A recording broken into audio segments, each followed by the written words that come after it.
Okay, if I could have your attention, please. And thank you for your patience. As always, the computer is a little bit, it likes to be at home. It doesn't like to travel.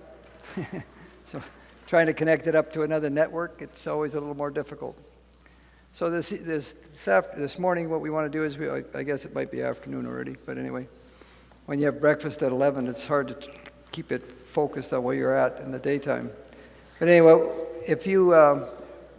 we have our guests. When we have them come to the guest house, we're going to talk to them about nutrition, and we're going to break the nutrition down into three major divisions: carbohydrates, proteins, and fats.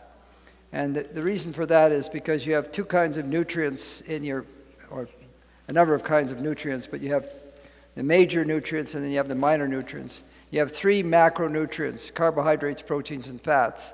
And in our country, we eat those in the wrong proportions. And what we're advocating to our guests is to eat 70% of their calories as carbohydrate, 20% of their calories as fat, and 10% as protein. That's basically the numbers that we give them. And so what we're, okay, 70% carbohydrate, 10% protein, 20% fat. That's the numbers that we give. Nathan Pritikin, when he ran his heart reconditioning program, he was 80, 10, 10. And you have to realize that your lettuce is 7% fat, so you can get an idea of how much fat you're going to get if you have 10% of your calories as fat. One of the things that we find with people is you have to put them on something they'll stay on. If they go on something that is very, very strict, they'll kick it off, and then they don't go to eating something that would be a little bit healthier. They just go back to their junk. So we try to get them to eat something that they will stay on, and that's basically what the project that we're working on. Now, the question that I have for them is, says, well, how much of the carbohydrate does your body absorb? How much of the protein does it absorb? I mean, we're telling you percentages, but how much does it absorb of what we're giving you or you're eating, right? How much of the fat? Well, we know it absorbs all the fat, that's for sure. I mean, you eat fat, you get fat. That's as simple as that. But I mean, how much of it does it actually absorb? Well, actually it doesn't. This is what happens. It takes the proteins and it breaks them down into amino acids. It takes the carbohydrates and it breaks them down into monosaccharides. Glucose is the most famous one. It takes the fats and breaks them down into fatty acids and glycerol, and we absorb those products, right? What is the system that breaks it down called? What do we call that part of our body that breaks it down? What is it called? Your digestive tract. And that's what we spend a bit of time talking to our guests about their digestive tract, because it's something that people don't think about. You know, I ask kids, when you eat your food, where does it go? They say it goes down in my tummy, and that's their full concept of a digestive tract. It just falls into your stomach. It's right there. But the digestive tract, if we were to take your digestive tract and multiply it up to the size of a horse, so if we took your weight and multiplied your weight up to the size of a horse, your digestive tract would be exactly twice as complex as his. So we have, for our size, we have a very complex digestive tract. And there's many, many parts to it, and that's the thing that we want to spend some time talking about here is just those different parts of your digestive tract. I'd like you to think about it this way. If you're married for 50 years, my wife and I have been married for 53 years this year, 53 years. And if you're married for 53 years and you're eating out of the same garden, so we garden together, we eat exactly the same food at the same table, and she's making blue eyes. She was making blonde hair, not anymore, but she was making blonde hair. Her hair is more like mine now. But I mean, she was making blue eyes and blonde hair, and I was making brown eyes and brown hair, all right? Same food, exactly the same food for 50 years. Didn't change the color of her eyes, didn't change the color of my eyes, same color. And if she needed a kidney, and I said, I'll give a kidney to her, we're a match, and you took a kidney from me and then transplanted it into her, you know what? Her body would reject it. It would say, it's not me, and you have to give her anti-rejection drugs, so drugs that would keep her from rejecting it.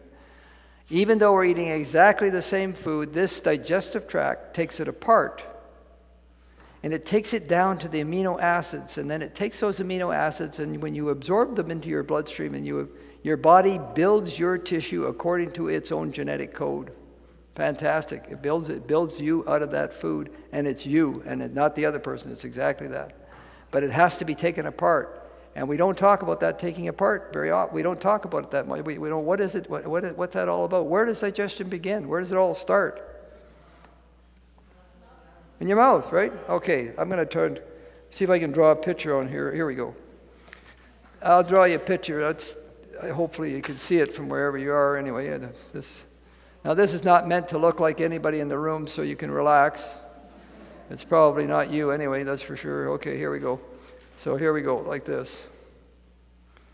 And we'll draw a stomach in there, and then we'll have a small intestine, then a large intestine. There we go, something like that. Okay. Well, this guy's got to be able to see what he's doing. Here we go. Now, there we are. Now, so help me out. Let's make a meal, all right? I'll just have a few people help me out. Tell me, if you had a meal, you could choose anything you want. What would you choose? What would you like to eat?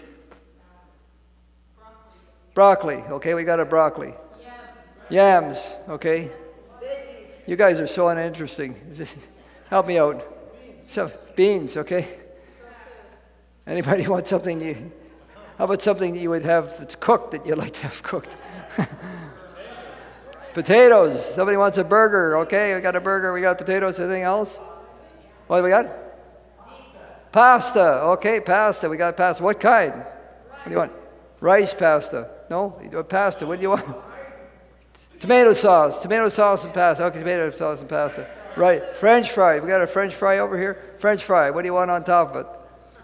Just French fries? Okay, French fries. Okay, anybody else? What's that? Ketchup. Ketchup. Okay, ketchup and French fries. Anybody want? What's that? Tofu. Okay. Desserts. Come on, give me some desserts. Anybody? What's that? Dates. Oh boy. Okay. Cheesecake. Okay, we got a cheesecake. There we go. Cheesecake. Okay. A tofu cheesecake. Okay. Anybody else? What's that? What kind? Chocolate ice cream. Okay, we got our chocolate ice cream. Anybody else? Chocolate cookies. Wow, chocolate ice cream, chocolate. Apple pie. Oh, and ice cream. There we go. We got apple pie and ice cream. Okay, so we're going to go out for a walk. We're going to walk the whole. Anybody walk the whole loop this morning? Did you walk the loop? Yeah, so you walk the whole loop. You come in. You got the potatoes. You got the French fries. You got the rice. You got the tofu. You got everything. It's all laid out there, and you got the dessert, you got the apple pie and the cheesecake and the ice cream, the chocolate ice cream, and it's all laying out there. And you walk in, you just walk the whole loop, and you look at it, what happens?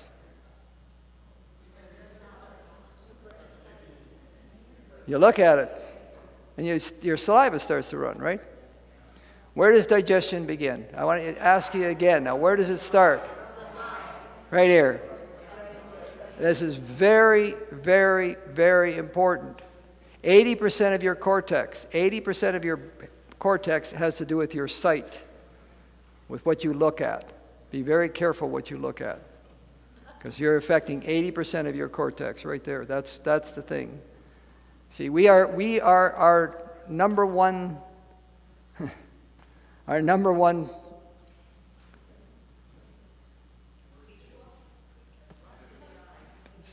sense. Our number one sense is our sight. He said, "Thou shalt not make unto thee any graven image or any likeness of anything, because we look at things. That's what we do. It's a very important thing to understand that what controls us is our sight, but that God didn't want it to control us. He wanted our mind to control us, but we see things. And so how you present your meal is very important. You know, a person lives alone. I had a lady at my last session. She lives alone. And I gave this lecture, and I said, yeah, I know you. When you live alone, you get something out of the fridge, you get it on a plate, you start eating it while you walk over to the stove, and you put something on the stove, and you pick up the pot, and you start eating out of the pot. You never set up your table. You never set it down. You never put a napkin and the silverware down there. You just eat from the fridge to the stove to the table, You don't take care of yourself. You've got to treat yourself as though you're somebody that should be looked after. Are you with me? You should treat yourself as though you're somebody that should be looked after. If you don't do that, here's what I suggest you do. Get a picture of yourself between 8 and 10 years of age. Get one of your kid pictures, put it on your fridge, and put under it, who's looking after that little girl? Who's looking after that boy? Okay, put that on your fridge. Start taking care of yourself, see? That's really important to take care of yourself. And eating is one of the most important parts of taking care of yourself, right? So how it looks, how you present it, when you make a meal. When we make a meal at the guest house, we decorate the table, we decorate everything. Have you ever gone to a restaurant at 5 o'clock in the afternoon? You walk into the restaurant, there's nobody there. Nobody eats at 5 o'clock anymore. They eat at 7, 7:30. But you come in at 5 o'clock, there's not a person. The fellow has a book in front of him, and he says, do you have a reservation? And you look at him, what do you mean, do I have a There's nobody in here. I don't need a reservation. Just, If he's asked you if you need a reservation, you're going to pay more for that restaurant, right? Because he's treating you like you're somebody. Do you have a reservation to come in here? If there's a linen tablecloth on the table, you're going to pay more for that, right? If there's a candle on the table and it's not lit and he has to light it for you, you're going to pay for that. Because you're being treated like somebody that's worth being treated. You see what I'm saying? We know that. We're going to pay for those things because you're being treated like a person. That is part of digestion. That is part of your digestion, is what it looks like, what you anticipate it's going to taste like. That's all a very important part of that digestion. Here's the first thought, okay? If the food eaten is not relished, what? The body will not be so well nourished. If the food I went to a lovely banquet the other day out in Cherryville. Went to this banquet. These people put on a banquet for these people in the evening. And they had a pasta, and they had the plate decorated, they had the hall decorated, they had the whole place. I mean, even if you didn't like, that guy over there likes pasta, but even if you didn't like pasta, you couldn't help but like looking at it, the way it was set up. That's perfect. That's exactly what you need to do. That's what Okay, tell you this story. I met one of the largest grape growers in Kelowna, Mr. Stewart, Boucherie Road. Stewart, they have the winery, big winery. I met him, got talking to him. I said, I'd like to try grapes sometime. I'd like to try them right off the vine. He said, look, when we're finished picking, I'll phone you and you can come and pick all you want. So he phoned me up, brought my kids, we took our lunch, we went out to the orchard. It's about an hour and a half drive from our place. We got there at lunchtime and we started running through the kids started running through the orchards. There was black grapes, there was green grapes, there was red grapes. They were all bunches like this. You could touch them and they'd fall on the ground and we were eating them. Oh boy, everybody's running out. Dad, they're the best ones over here. They're the best ones over here. You should try these everywhere. We finally sat down. We just giggled and giggled. It was hot sun. They were overripe. We were just having a great time. And then we said, as a family, we had never tasted anything that tasted that good. See, our taste buds are wired for the grape sugar state. That's what they're wired for. In other words, if I picked apricots in an apricot orchard and blindfolded you, and I put a ripe one here, a semi-ripe one here, and a green one there, you would be able to pick out the ripe one blindfolded right away. You'd say, that's the one I want to eat. That's because it's reached that grape sugar state. That's the easiest to digest, the most nutrients. It's ripe, and we know that. A can of pop is the grape sugar state. That's exactly what it is. So when you drink it, your brain says, that's got to be good, because they make it the same as what grape sugar would be. That's exactly what they duplicate what you would say, that's ripe, that's ready to pick, that's ready to eat. The only trouble is it's a bit of a traitor. It doesn't really have the rest of it that goes with it, all the fiber and the nutrients that you would get from the grape sugar. But anyway, so if the food eaten is not relished, we used to eat food. When we were kids growing up, we ate food. And somewhere along the line, we changed food for nutrients. I got to eat nutrients. I got to get this nutrient and that nutrient, the other nutrient. I got to always, you know what you need to do? You need to eat food that tastes good and that you look forward to. That is important. All right? On the long haul, you can do all kinds of things. On the short haul, we will experiment with everything. But in the long haul, learning how to make food that is tasty, delicious, nutritious, that's a talent. That's a very big talent, and it's one worth pursuing. It's one worth learning how to do, right? Okay? All right, the next one goes along similarly. Those who are excited, anxious, or in a hurry would do well not to eat until they have found rest or relief, for the vital powers already severely taxed cannot supply the necessary digestive fluids. Those who are excited, anxious, I'm on the way to work, I got to eat on my car. On the way to work, I don't have time to eat. I've got to get this done, that done. I got to jam this food in. I just got to get something in my stomach so I can keep going. Those who are excited, anxious, or in a hurry. That almost depicts the life that we live. I mean, like we eat in front of the computer. I'm answering emails. I can't waste time eating. I mean, that's just a waste of time. Can't figure out why an hour and a half later I'm still hungry. Right? I'm going to eat again. Because I never focused on what I was eating, and never anticipated, never looked forward to it, didn't enjoy it. And so I'm eating, nibbling and eating all the time because I'm not really focusing on my food, right? At mealtime, do not be hurried, but eat slowly with cheerfulness in your heart, filled with gratitude to God for all of his blessings. The same author said, cast off all care. How do you do that? How do you sit at the table and cast off all care? Well, I tell people you have a 5-gallon pail beside the table. See, you go like this. I'm going to enjoy this. I'm going to eat this and enjoy it. Cast off all care. This is not the time to balance your Visa card, right? You get out your Visa bill or your TELUS bill. I've got to find out how come they're charging me. What's a restocking fee? Boy, that's stupid. How come they give me a restock? I'm so mad at them. That's not the time to do that. It's not the time to make family discipline at the table, right? It's the time to enjoy the meal, enjoy each other. One of the problems if we have people that are making a change in their diet, and they actually eat down and they actually enjoy it, they think, wow, there must be something wrong with this. What's in that? What's in that stuff? Oh, polysorbate 90. That must be something you put in your car. What is this stuff they're feeding me? Listen, look at the label in the store. Look at the label in the kitchen. Don't look at the label while you're eating. You bought it, you're eating it, eat it. See? Look after yourself in the store and in the kitchen. When it comes to the table, cast off all care. Are you with me? It's really important. Enjoy your food. Enjoy it. It's an important part of your digestive tract is to start enjoying your food, right? Not finding out that it's going to kill you. All right. There's 3 things that happen in the mouth. What are they? What's the 3 things that happen in the mouth? Saliva, okay. Chewing. The only reason why we eat? Tasting, okay. How important is saliva? So saliva is very important. Anybody know what it does besides moisten the food? Okay, it breaks down the starches. You have in your saliva xylem, breaks down the starches. So that's one of the first things it does, right? There's something else. The food moves in your digestive tract in a process called peristalsis, okay?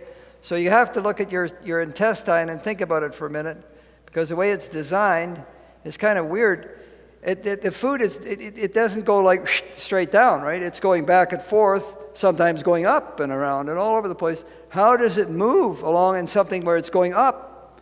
You could eat your food and stand on your head and swallow it, and you'll go right into your stomach. On your head, it's not going to just stay in your mouth. It's going to. So what is this peristalsis? What's going on? The intestine has muscles that are here, right? Muscles right here and muscles here. These muscles relax and these muscles contract, and the food moves in that direction, like that, right through the digestive tract. What tells them to relax and contract?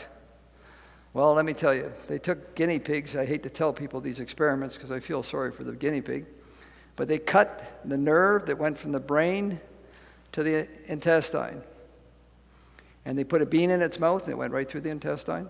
And they did that for 7 hours with no connection between the brain and the intestine. It created peristalsis for 7 hours. So I'm a bit of a nosy guy, and I thought, well, 7 hours. Like, why would it be 7? Why wouldn't it be 7 hours and 10 minutes? Or then I thought, well, that's a shift. That's the guy who's finished his shift. He said it was 7 hours. If he had an 8-hour shift, it would have been 8 hours. But anyway, irregardless, you put a bean in a guinea pig's mouth with no brain, no connection between its brain, it still does peristalsis. That's fascinating to think about it, right? So the brain's not telling it what's doing it. Well, what they found out is the trigger is in the wall itself. So the wall itself, when it comes in contact with something, it triggers it to actually move it along, right? So there it goes. Can you imagine Jell-O? You know, I know you're in there. Where are you? Like, imagine that. You imagine what fiber. See, fiber touches the wall. Oh, I know what to do with that. Move it, right? So you can see how fiber would help the digestive tract with its peristalsis, whereas milk and cream and butter and cheese and stuff like that would be a little more not as easy to make that trigger. So fiber would really help the trigger, okay? Guess what? If you inject saliva into the intestinal wall, the enzyme in the saliva creates peristalsis. Can you make more saliva or less saliva? How would you make more saliva? What would be a way you could produce more saliva? Well, the food should taste good. That would help. But what else? Hydration? Yeah, if you're drinking lots of water, yeah. But at the meal, the more liquid you take at the meal, the less saliva you need. When we were kids, my mom used to make pink lemonade, and we'd take a bite, take a drink, take a bite, take a drink, and she'd say, stop washing your food down, you're not a raccoon, right? If you drink with your meals, the more liquid you take with your meal, the less saliva you need to swallow your food, and so you have less saliva, right? So it makes it more difficult for that. You can't hardly believe that drinking with your meals could create constipation, but there we go. Amazing? Isn't that right? Just think of it.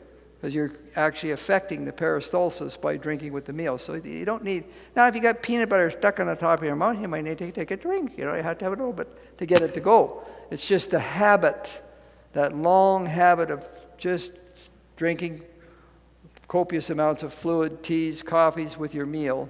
It's not necessary. And fact is, if you have a person with digestive problems, here's the recommendation. You take bread and you put it back in the oven and you twice bake it. We call it zwei because it's German. Zwei, back, zwie, back. Ein, zwei, twice baked. Put it in the oven, bake it, and serve it to them dry. And they have to chew it up, and they have to mix it with saliva, and that will help their digestive tract. It will actually help them. So rather than if they're having, that bloated feeling, better off to give them a dry food than something that's wet. You get what I'm saying? And the same thing goes with drinking with your meals. You don't need to drink a whole lot with your meal at all. Okay, so the next thing is chewing. How important is chewing? Very important, okay?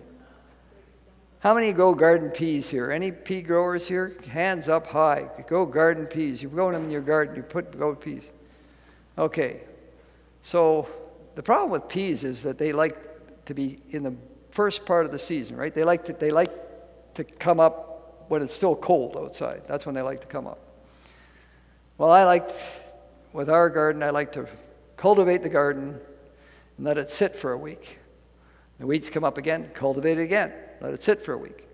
Weeds come up, cultivate it again. Cultivate it 3 times before you plant. And the reason for that is you weeded it 3 times, and now you're ready to plant. But peas want to go in right away. They got to be early, and they got weeds all around them, so you got lots more hand weeding, and you have to stake them, and you have to pick them. And when I pick them, I can't see them. My wife will come behind me and she say, "You didn't pick them." I picked them. She'll go along and pick another bucket behind me. I can't see them, right? I said, if you're going to genetically modify anything, make red pea pods, and I can find them, right? That's right. So anyway, you pick them, you shell them, you blanch them, you freeze them. Right setup for winter, right? You take them out of the freezer, you cook them with carrots, and you don't chew them, and what happens? They go right through you. There they are. Whole peas. What a waste of time. What a waste of effort. See what I mean? You didn't chew them. There are no teeth here. Chew them here. You got to chew your food. I mean, you really need to chew it. The Safeway loves you. Whole chunks of banana, half a cashew, big chunks of corn going right through you. There we go. Just keep on coming and buying because you're not getting any nutrient out of that one. It's just going right. See what I'm saying? Chew your food. It's important. It also makes you produce saliva, right? Okay? So chewing your food is the next step, all right? Okay, and the other thing that goes with that, here's the thought. The satisfaction of appetite, satiety, depends more on the length of time you chew your food than on the amount that arrives in your stomach. So satiety, satisfaction of appetite, depends more on the length of time you chew your food than on the quantity that arrives. We'll sometimes say, you know what? When I go to Thanksgiving dinner, I'm just going to eat until I'm full. And we put on a pair of stretch pants and we got a moving target, right? But really, satisfaction, you can achieve it, but if you chew where the actual satisfaction, where the taste buds are here, there's none down here. So you make that food really nice and tasty, and you just go gulp, gulp, gulp, gulp. You barely chew it, all right? Chew your food. All right, the next one is tasting. And we already told you how important tasting. If the food eaten is not relished, the body will not be so well nourished. So tasting, the taste of the food is an important factor to take into consideration. But let me give you this one. In all natural food, there's a natural gag reflex. In all natural food, there's a natural gag reflex, all right? So let's do a thought experiment. How many of you have had, how many have eaten some of Silver Hill's bread? Anybody done that? Oh, look at that, you poor people. Okay, so you're going to take a piece of squirrely bread. All right, what's your favorite toppings? Let's help me out with that. Anybody got a favorite topping here? Peanut butter and banana. Where are you from? Okay, that's great. All right. What else? Anything else? Favorite toppings? Avocado and potato? Avocado and tomato. Wow, this is getting to be really high end here. What's that? Onion? Plus onion. You're on your own. Okay, so avocado, tomato, onion, peanut butter. That's it, the whole group. That's all. Everybody's going to eat peanut butter and banana or jam. What kind? Strawberry. Oh, right on. Great. Strawberry jam. I'm with you. Yes. Blueberries on top of your toast? Chickpeas. Just mash them on top. Hummus. All right. All right. Don't you need pita bread for that? Silver Hills? Okay. Okay, here we go. All right, so you got it. Now I'm going to give you a loaf of Donald Duck white bread. I'm going to give you a loaf of Silver Hills swirly. Which one will you eat more pieces of before you reach satiety? The white bread or the squirrely bread? Which one will you eat more pieces? White. See, when you remove something from it, you lose the gag reflex. You can't get enough of it. You keep eating it. All right. Okay, let's do another one. Medjool dates. Anybody had a medjool date? Okay. Aren't they good? Oh, if they come right from California in that ring, oh. We get a couple of boxes, we start passing them out, everybody's eating a date, oh boy, we have another one, 3 dates, and you go like, oh, these are filling, like these are rich. Well, we use words like that, we'll say they're rich, they're filling, wow, I've had enough, that's enough, right? Okay, next day we got Purdy's chocolates, the 3-layer box, with all the map on the top, the hatch, that's the toffees, and Okay, so you can eat as many as you want. There's no food police. There's no police from Silver Hills watching you. All those health guys, they're not watching. You can eat all you want. Which one will you eat more of before you reach satiety? You'll eat more of the chocolates than the dates, right? Because you can eat and eat and eat. It's just never reach the end. It's endless, right? Okay. So in all natural food, there's a natural gag reflex. So the more that you eat your food in its natural state, the easier you'll have of reaching satiety. That's the thing. Now, have you ever been to a potluck? Anybody been to a potluck? You ever had a potluck? How many are from Port Hardy? Anybody here from Port Hardy? No Port Hardians? Okay. I did a series up at Port Hardy, and they had a potluck there that was the full length of this hall right here, the table, 4 by 8 sheets, and they were full, completely full. If you took a teaspoon off each one, you'd have to fill your plate 4 times easily, just a teaspoon off each one. Oh boy. Now let's do a thought process. Supposing you decided, I like the potatoes. We had somebody here that said potatoes. And I like to have the chickpeas. And I like to have the broccoli. Okay, so I have the potatoes, chickpeas, and broccoli. There I am. Okay, I put that on my plate. I go up there, put it on my plate. And I eat it. I'm like, oh, I'm still hungry. So I went back and I had broccoli, chickpeas, and potatoes. And I still have a corner. I'm still not stuffed yet. So I went back and had chickpeas, potatoes, and broccoli. What's going to happen? I have had enough chickpeas, potatoes, and broccoli. Done. I don't want another one. I'm finished. But if I took a teaspoon off of every one of those plates, I could do it endlessly and never have had enough of any one thing to reach satiety. You see what I'm saying? I just keep on going and going and going until finally somebody's telling me about their Dodge and how it runs so nice in the wintertime. What's that? Can't stay awake, right? Okay. Now let me tell you this. Never miss a potluck. Now, that's where people are. And we need people. People need people. Be thankful you're a member of a church. The number one living style in North America today is a single person home. That's the number one. But we need people. We can't stay sane without people. Believe it or not, I need somebody to bump my head this way and then that way, and I have to bump their head. And that's how we keep each other sane. That's how we actually keep each other going, is by sharing, see? And as we age, we need it even more, not less. Hang around people, be around people, talk to people, engage in conversation, go to potlucks, they're important. And if you have to have a little more variety, fine, go ahead and do it. Just don't do it every day at home. Don't make every day a potluck. 3 varieties at a meal is the best way to reach satiety. Have lots of variety throughout the week, different things. Don't eat the same thing over and over, but don't eat a lot of variety at the meal. Eat less variety, you reach satiety, okay? All right, so we ate the food, we did it right, we swallowed it, it goes down into our stomach. Your stomach has 2 doors in it, right?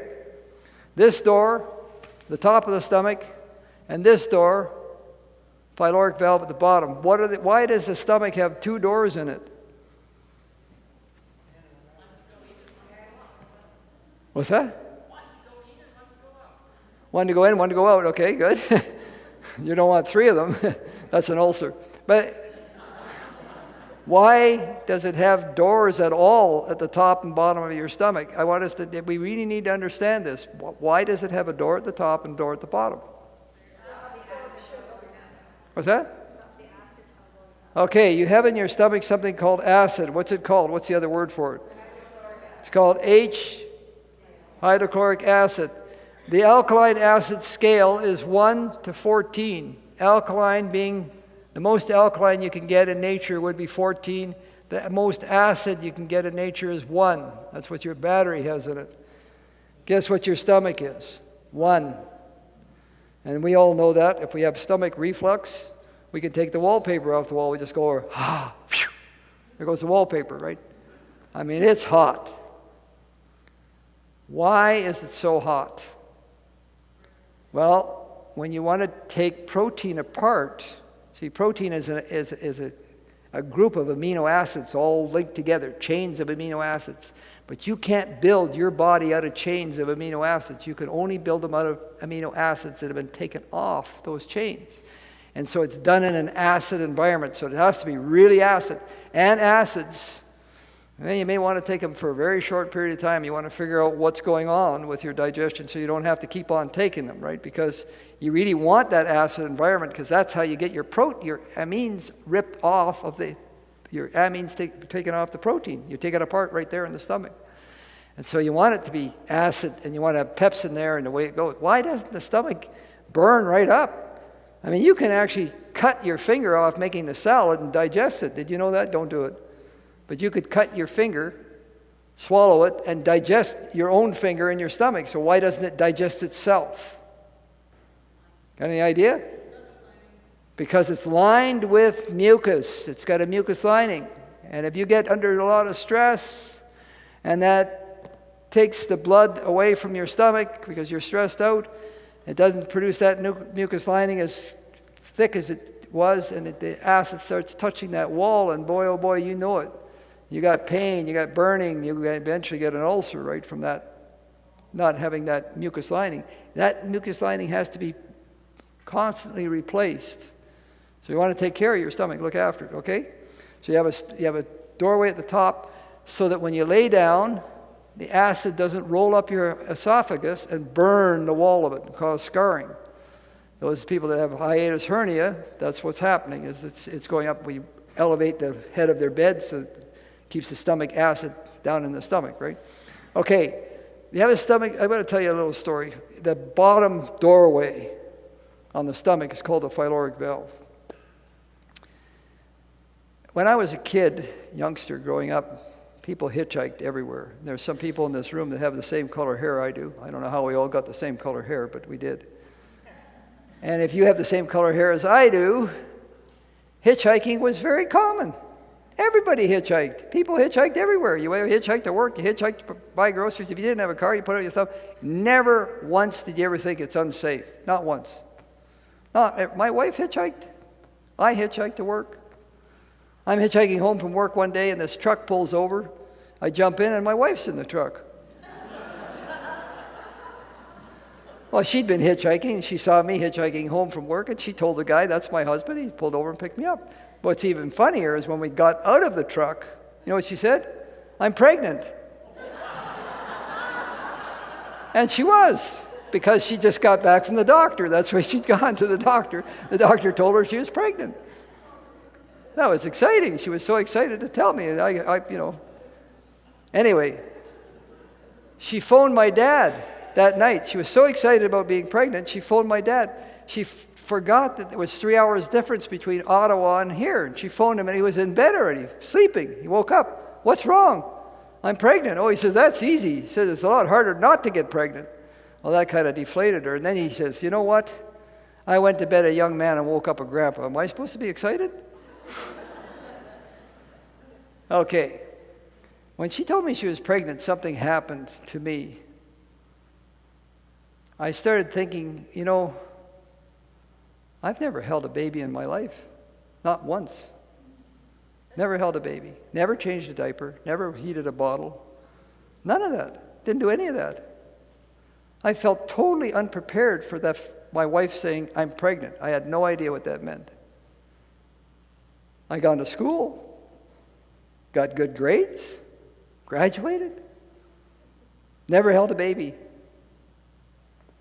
Anyway, so they had prenatal classes, so I thought, okay, maybe they'll have some instruction on what a father should do. And I found out.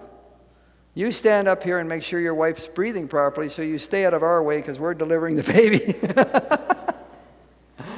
Oh boy, so here we are. We're living in Courtenay, and the hospital is right across from the Catholic Church, and right beside the Catholic Church is a house, and it's the priest's house, and I'm building that house for him.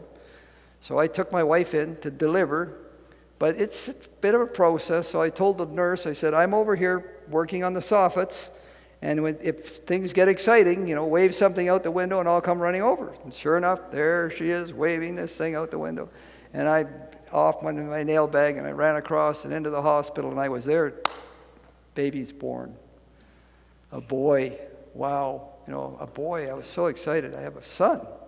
I wanted to have a man-to-man, eye-to-eye look at him, right? The doctor whisked him away, gave me the baby. He handed me the baby. And I took at him, and I wanted to look him eye to eye, and guess what? His head fell right off. He didn't have any neck muscles. They didn't tell me he didn't have neck muscles. They said, get his head. So I got his head. Now what?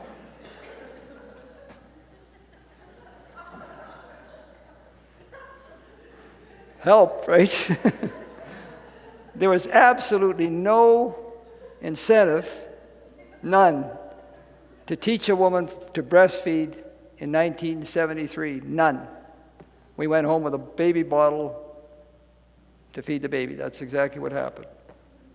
And so when you feed the baby, I listened then, started listening. You carefully sit them up, rub their back, right? And they burp. And that gets that whatever's in there, bubble, whatever, out. So here you are, rubbing his back. 10 feet. Hits the wall. It's called projectile vomiting. One boy in 700 has this ailment, and we have it. He's right here. Remember I told you I never heated a bottle? I didn't know nothing. I have now a baby crying, and I have a mother crying, and I'm supposed to fix this. I don't have a clue. So I look it up. We didn't have the internet. I looked it up in the encyclopedia, pyloric stenosis, projectile vomiting. Oh, 2 years, that's all it takes, right? No problem. What actually happens is that pyloric valve was closing so rapidly, cow's milk wasn't his cup of tea, obviously, and it would close so rapidly he would regurgitate everything out. It would hit the wall and go down the wall, 10 feet. No take-back policy, no Costco, no, you can't take, you keep it, you look after it. Now you know why parents are the way we are, Right? But that stomach is built to do a job. And we have to be careful how we look after it. Like I tell people, the food that you swallow is not inside your body. And I've had students, look at me like they knew I was nuts already, but now they know I'm crazy because I told them, I just swallowed that food. It's inside my body. I said, no. As long as it's inside your digestive tract, it's not inside your body. The only food that's inside your body is the body that's absorbed through the wall of the digestive tract, because the inside of the digestive tract is continuous all the way through. And so nothing goes into your body but what you absorb through the wall. Have you ever heard of leaky gut syndrome? You ever heard of that? What we're talking about is spaces between the cells in the intestine that are large enough to allow protein, whole protein, not amino acids, but whole protein to go through. The body's immune system says, oh, this is not me, and it begins to build antibodies to that. If it's similar to parts of your body, that's a perfect description of type 1 diabetes, because there's proteins in cow's milk that's almost identical to the Isles of Langerhans. And so the little body produces antibodies to those proteins in that milk that got through the gut. And then when it discovers the Isles of Langerhans, it destroys them. That's type 1 diabetes. It's exactly one of the major causes of it, right? So you want your intestinal tract to be intact. You want it to be running properly. You want it to be cared for. Let me show you what happens when we don't, okay? So here we go. I think I should have showed you the picture, see? Okay, what about eating between your meals? Here we go. Let's take a look. A breakfast of cereal, cream, bread and butter, and a cooked fruit was eaten, and an egg was eaten, and the stomach was empty in 4 hours. Okay, so this person ate this breakfast, they did it to students, and everybody was done in 4 hours. Okay, so then they said, okay, what would happen if we gave them an ice cream cone? 2 hours after breakfast, they had residue in their stomach at 6 hours. They give them a nut butter sandwich, they had a residue at 9 hours. They give them pumpkin pie and a glass of milk, they had 9 hours. They just gave them a banana 2 hours after they ate their breakfast. They just gave them a banana. And look what happens, they got a residue at 8 hours. Some people think you can have a bowl of fruit anywhere in the house and just nibble it all day long. Let me explain to you. Once in a while, I have to tell you, it's very rare, but once in a while my wife will let me do the laundry. And I have to say it's rare because she has specific ways of doing it. But anyway, I get a shot at it once in a while. And I've done the laundry and then put the stuff in the dryer, and you tune it all up and turn it on, and away it goes. And I went back to put something more in the laundry, and I discovered there's a wet sock in the bottom of the washing machine that I failed to get out of there. And so I found something out about my dryer that I just love, because if I get the door open fast enough and get that sock in there fast enough and shut it, the little brain didn't catch me, and so it keeps going. It doesn't stop, and I don't have to reprogram it. So I boom, bang. Oh, I love that.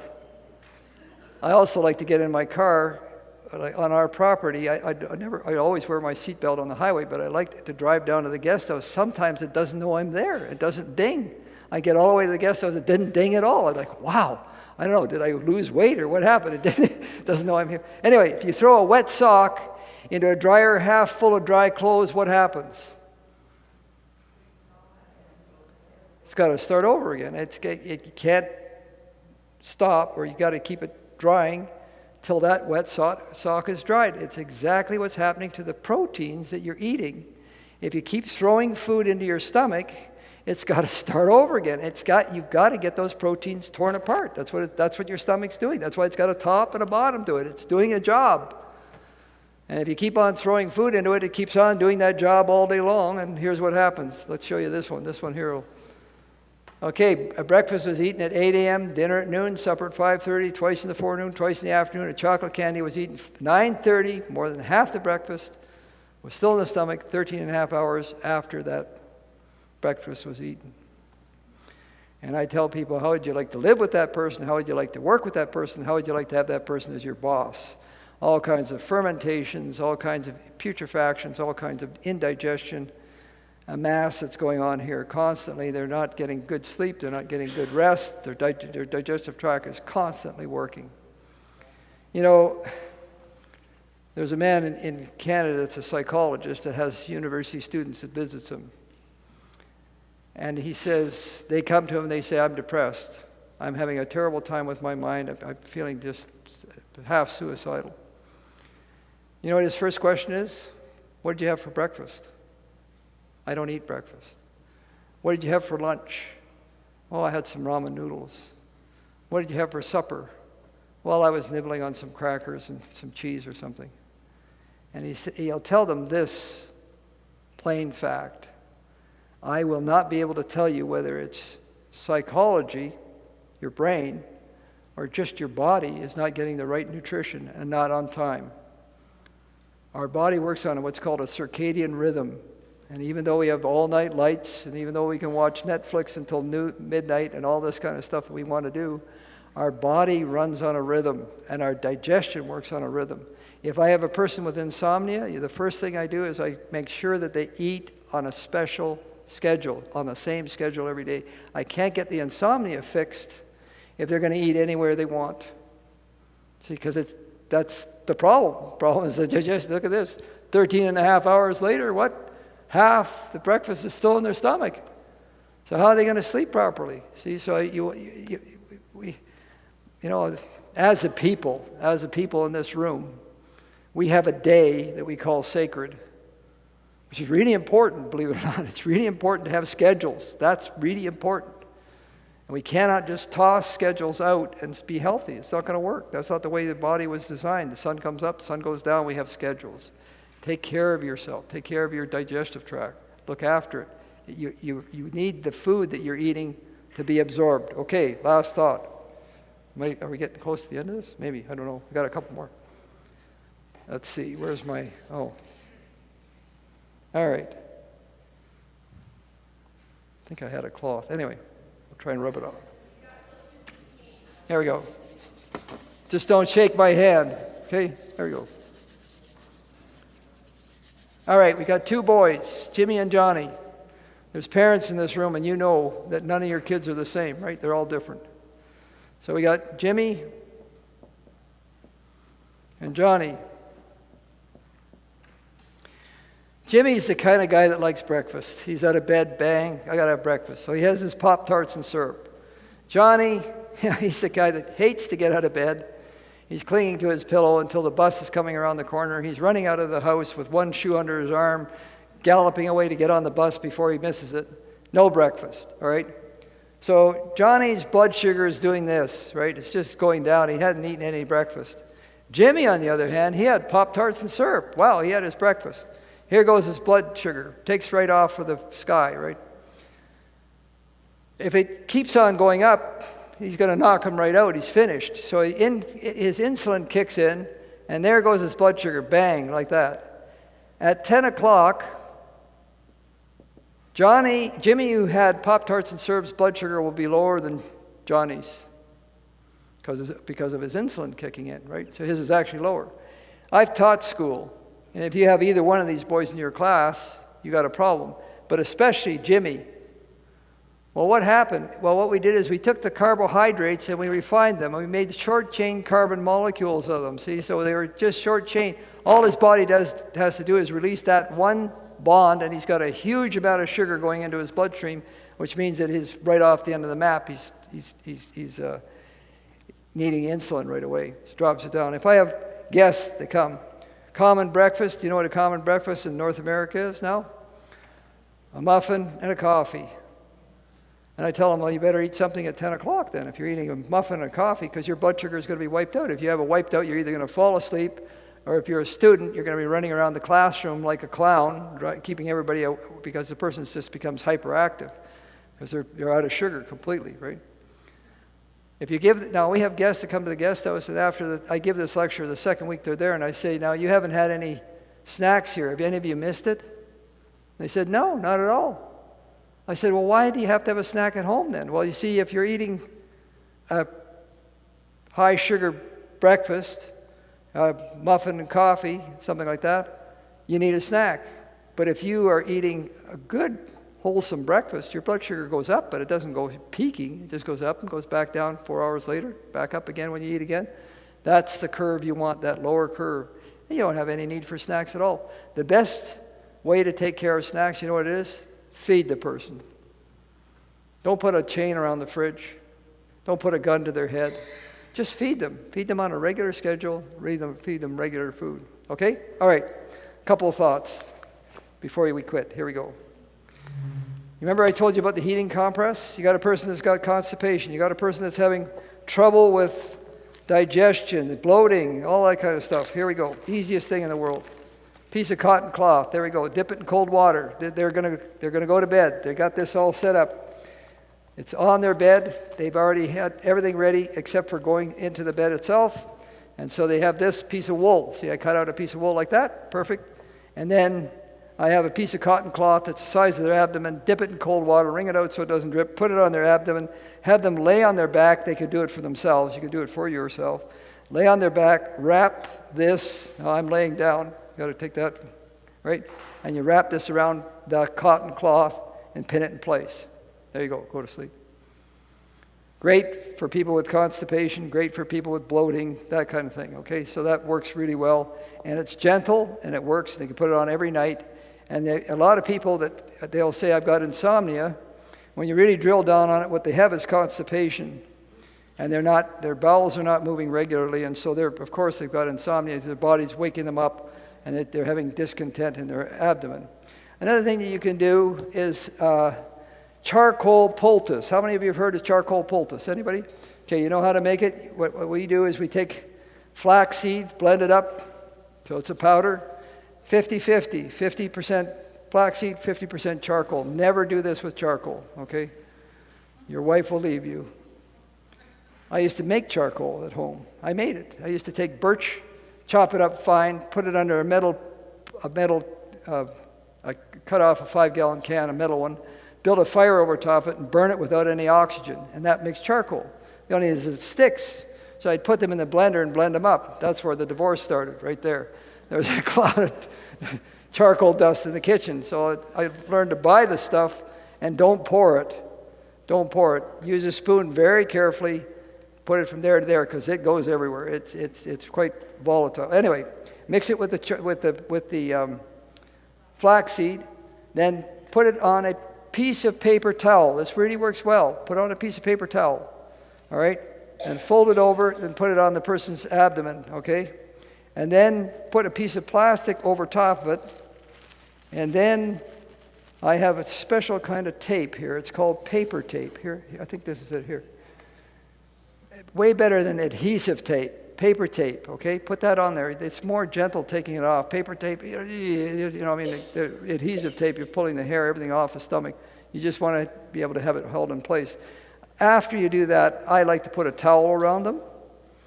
They're going to bed because rolling around, it can even come loose, and you do not want charcoal in your bed. I mean, it's just a whole lot more work. But this actually works really good for diarrhea, any abdominal pain, pain anywhere in the body. I'll tell you, if you've got it on a limb or arm or anywhere where you've got pain, charcoal poultice is really fabulous for taking away pain. Really good. Those of you who've used it.